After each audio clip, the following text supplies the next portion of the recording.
We're back with my guest, Suzi Epstein, and the issues and impact of divorce on elementary school children.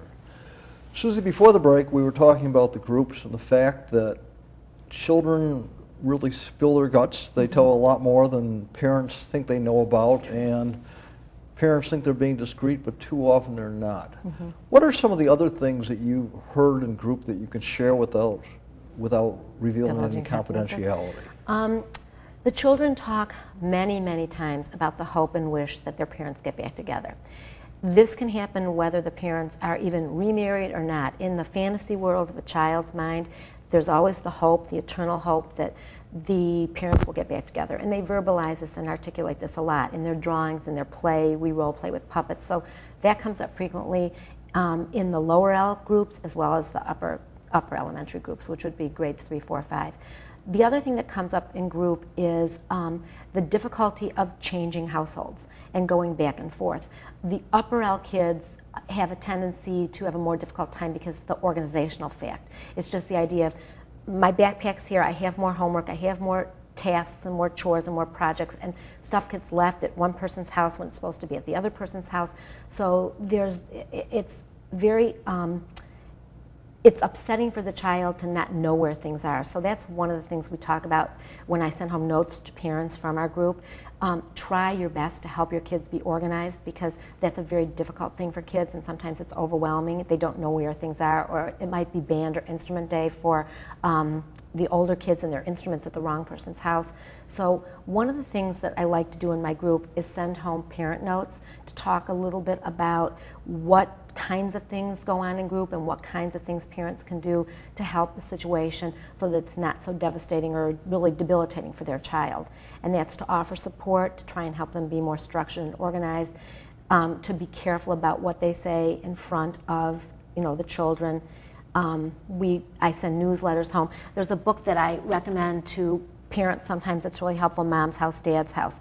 And parents seem to find this beneficial for their kids too in terms of the transitioning, because every situation is different and every family works out with the courts a different way that they're going to handle their parenting.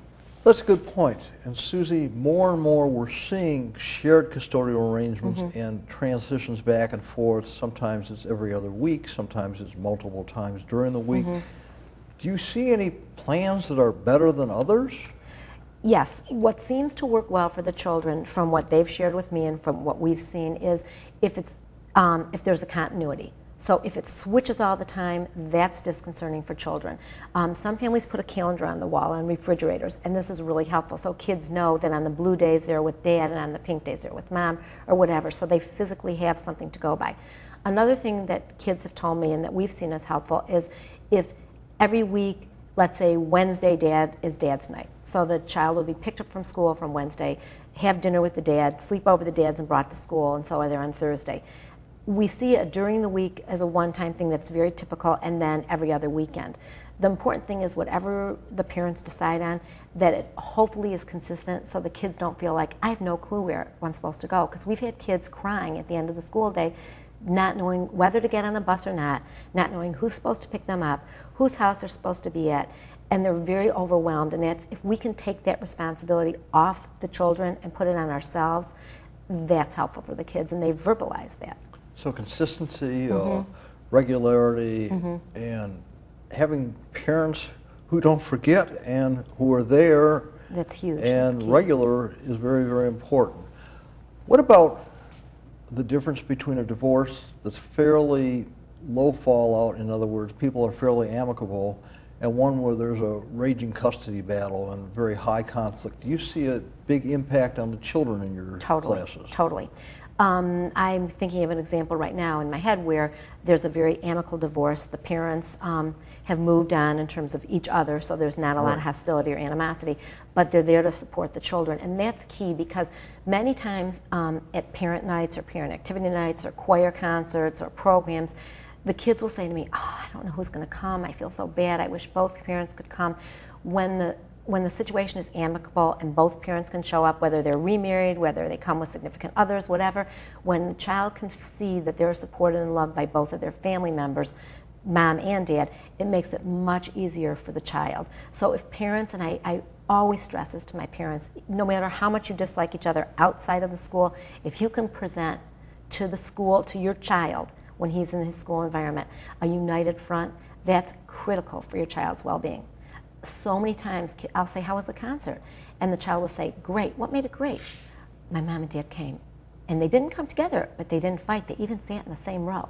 That's like huge. And we would think nothing of it as grown-ups. Oh, we sat in the same row, whatever.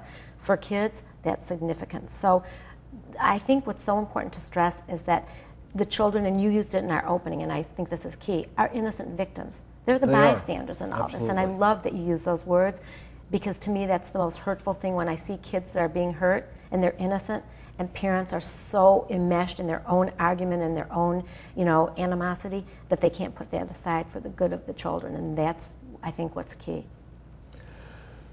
I asked you a question earlier, and I'm going to bring it up again. Okay. We had a situation in our office in a case where parents are divorced, and they have basically a shared custodial arrangement. Mm-hmm. And dad is about to be remarried, and the soon-to-be future stepmom went to the new elementary school and not only enrolled the child, despite the fact that the parents had agreed that they were going to be discussing these things and doing it together, but she did the emergency call list where she lists dad's name first, her name second, then other family members, and lists mom like 6th or 7th on the list.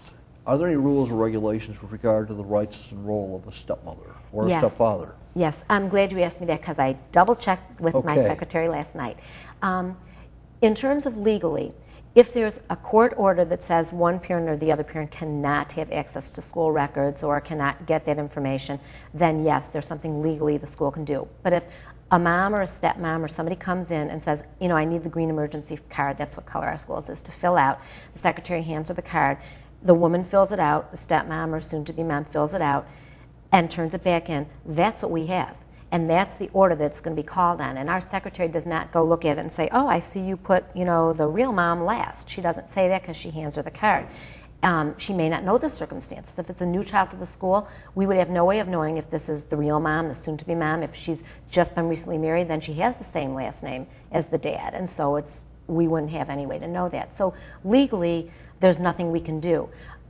If the real mom comes in and says, there was an emergency and I was called last, I think, the neighbor was called before me, so-and-so was called before me, then the secretary can look at the card and say, oh, you are number 6. And the mom can say, well, how did I get to be that?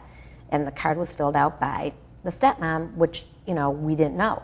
So they can change it, they can put their name on the same call line as the dad's. However they want to do it, they legally can. If they're shared joint custody, there's no problem with that. But in terms of preventing that to happen, we probably couldn't prevent it because we wouldn't know about it prior to that fact of happening. You can't. And I guess then the next question is, often there are school activities, or there are parents who want to be the room mother or room father.